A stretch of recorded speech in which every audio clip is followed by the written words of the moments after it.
النهارده عامل شغل يا بشرى. يا بوسي. ايه يا بشرى؟ صباح مهران. منوره السعوديه يا بشرى. انت جده غير جده غير. اول مره ولا جيتي؟ اول مره خالص. اول مره. بقول مبروك مبروك للسينما وصناع السينما ولشباب السعوديه ومهرجان البحر الاحمر. الافتتاح شفتيه ازاي النهارده؟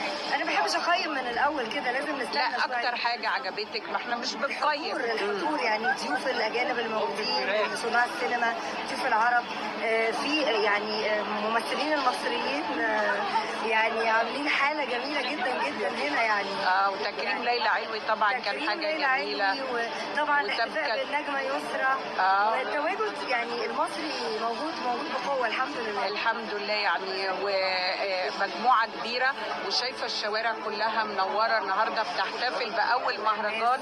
وماجد المصري بيتصور اهو. انا ماجد لايف معايا طول اليوم انا ماشيه ورا ماجد. واللبس الحلو ده مين بقى؟ سماح مهران. حبيبتي سماح. وهنا طبعا ده هنا من السعوديه طبعا من جده يعني. جميل يا حبيبتي وزي القمر. دي حزام حطيت لي عليه اسم. اسمك على الحزام. كده عشان لو تهت في جده ايوه يعرفوا يلاقوني. يعرفوا يلاقوكي. فين نصك الحلو؟ نصي في مصر. مصر ما جاش معاكي؟ لا. قاعده لاخر المهرجان ان شاء الله. ان شاء الله. يلا تنبسطي وتقضي وقت حلو. افلام بقى ونشوف. مبسوطين ان احنا شفناكي في جده. ميرسي يا بوسي. حبيبه قلبي، منوره دايما منوره.